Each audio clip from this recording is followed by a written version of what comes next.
नमस्कार, स्वागत है आपका हमारे चैनल पर। जिस तरह से किसानों का जो प्रदर्शन चल रहा है उसका जिस तरह से विशुद्ध रूप से राजनीतिकरण हो गया है, उसमें स्पष्ट हो गया है कि ये लोग किसान नहीं, ये लोग दलाल हैं, ये आड़ती हैं और ये विभिन्न राजनीतिक दलों से प्रेरित होकर के दिल्ली को चारों तरफ से घेरने का षड्यंत्र कर रहे हैं। उसमें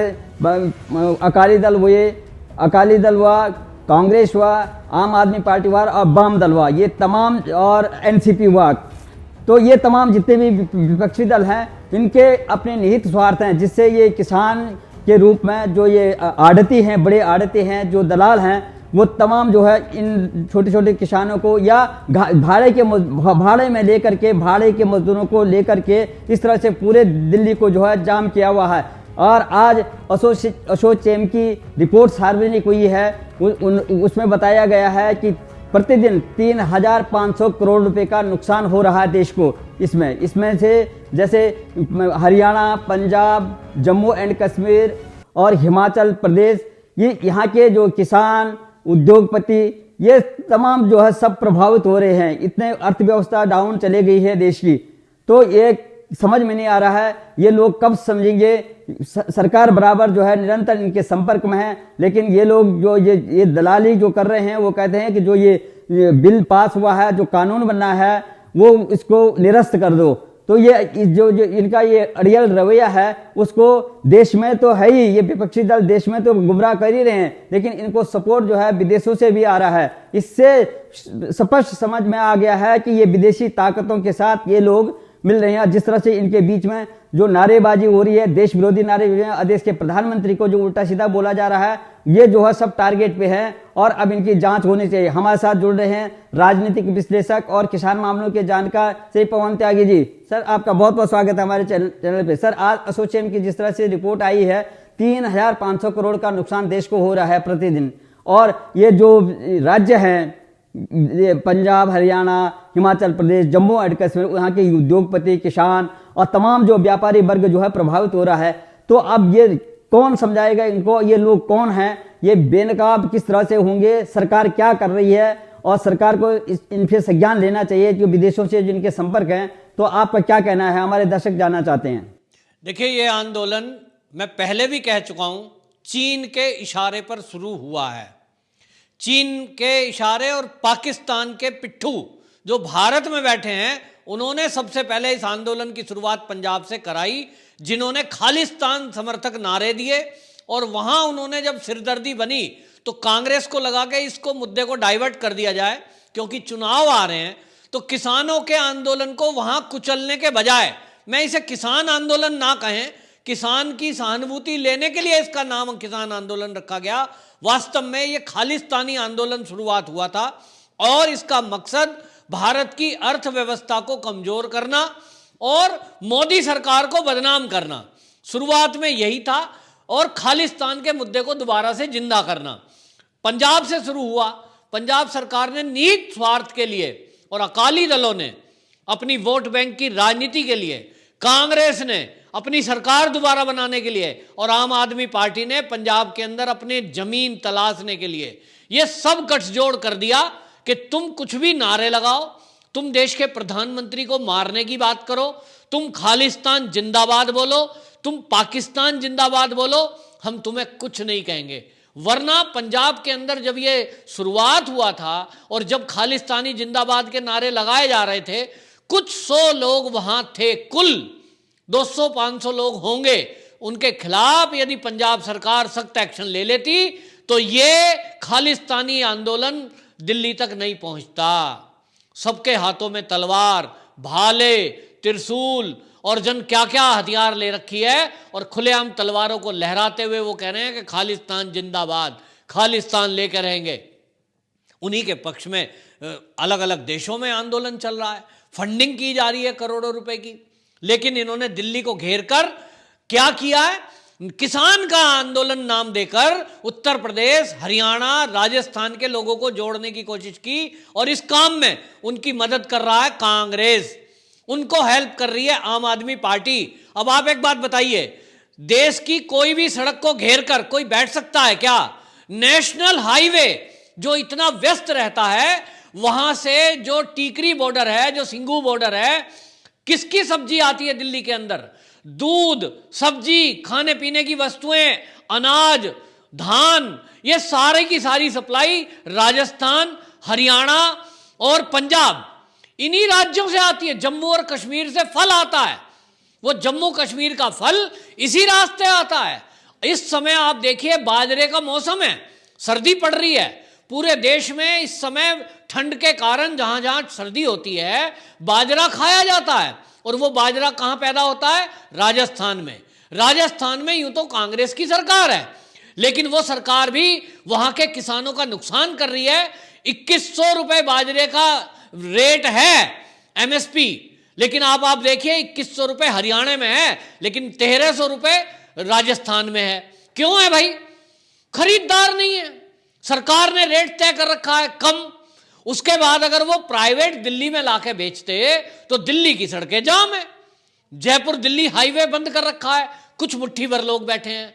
टीकरी बॉर्डर बंद कर रखा है, सिंघू बॉर्डर बंद कर रखा है। अल्टीमेटली ये जो चोट पड़ रही है, ये किसके ऊपर पड़ रही है?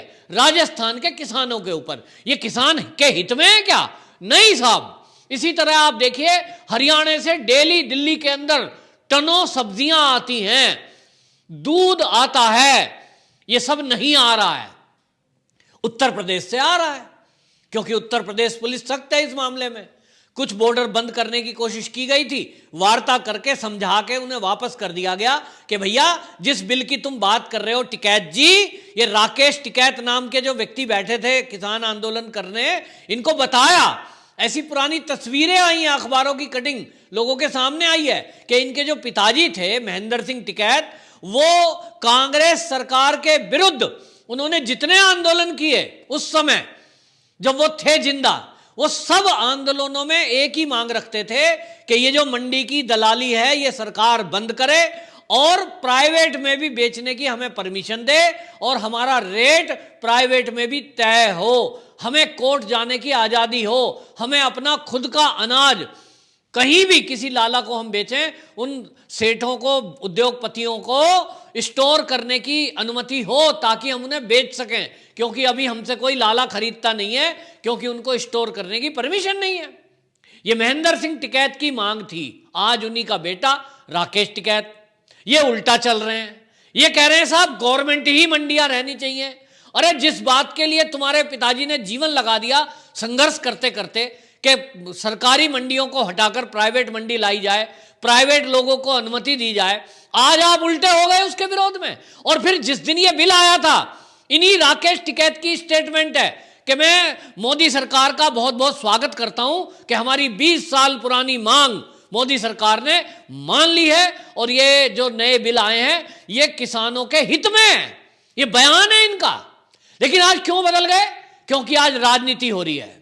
यह आंदोलन किसानों के नाम पर राजनीति हो रही है और राजनीति कर रही है कांग्रेस, राजनीति कर रहे हैं कम्युनिस्ट इस देश में, क्योंकि कम्युनिस्टों को कुछ नहीं लेना देना, उन्हें चीन का फायदा पहुंचाना है। और चीन का लाभ कब होगा? जब भारत का नुकसान होगा, भारत के उद्योग धंधे बंद होंगे। और इसलिए उन्होंने तय कर दिया कि दिल्ली और उसके आसपास के एरिया में हम जब बंधक बना के बैठ जाएंगे सड़कों को, तो जो भी कच्चा माल दिल्ली में आता है वो नहीं आएगा।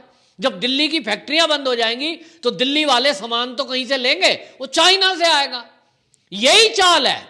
और इसलिए 3500 करोड़ रुपए का प्रतिदिन का नुकसान, 20 दिन आज हो गए साहब, 7 लाख करोड़ रुपए का नुकसान अब तक हो चुका। ये जो एसोचैम के अध्यक्ष हैं निरंजन हीरानंदानी, उनका बयान आया है कि फैक्ट्रियां बंद पड़ी हैं, किसानों की सब्जियां नहीं आ रही हैं, किसानों का दूध नहीं आ रहा है, उनका अनाज नहीं आ पा रहा है मंडियों में। क्यों नहीं आ रहा है? सड़कों पर ये आंदोलनकारी बैठे हैं। कौन आंदोलनकारी हैं? खालिस्तानी मांग करने वाले, खालिस्तान की मांग करने वाले।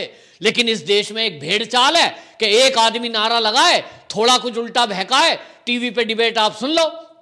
किसी भी किसान के ये जो बैठे हैं सड़कों पे, इनसे पूछो कि इस जो बिल है इसमें क्या नुकसान है भाई, बता दे जरा, तो कहेंगे वो सारा बिल वापस लो बस। अरे भैया क्या दिक्कत है इससे? कहते हैं साहब सरकार गारंटी दे। अरे भैया गारंटी तो पहले दिन से कह रही है वो कि हम तुम्हारी एमएसपी नहीं खत्म कर रहे, गवर्नमेंट जितना भी अनाज लेगी उसकी एमएसपी पहले से ज्यादा कर दी गई है। प्राइवेट में भी लागू करो, तो भाई प्राइवेट में भी लागू कर देंगे, चलो गवर्नमेंट ने कह दिया, लेकिन नहीं मानना इनको। क्यों नहीं मानना?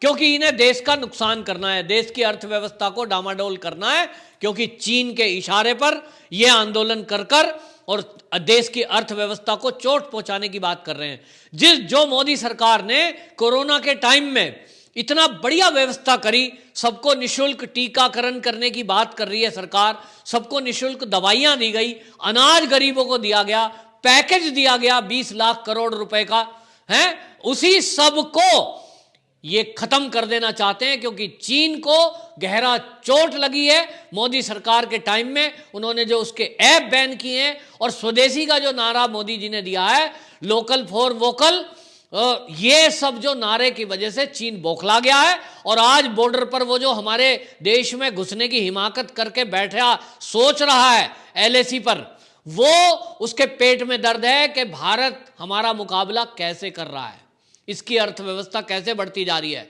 उधर चीन में खुद भुखमरी होने के कगार पर है। तो चीन के जो एजेंट भारत में बैठे हैं, उन एजेंटों को उन्होंने कहा चीन ने कि कुछ करो और आपको ध्यान होगा। इस करने में मोदी, ये जो कांग्रेस है, राहुल गांधी, सोनिया गांधी, इन्होंने 2008 में समझौता किया है चीन से कि हम तुम्हारे नुकसान को नहीं होने देंगे, हम तुम्हारे फायदे की बात करेंगे। तो इन्होंने तो करनी है।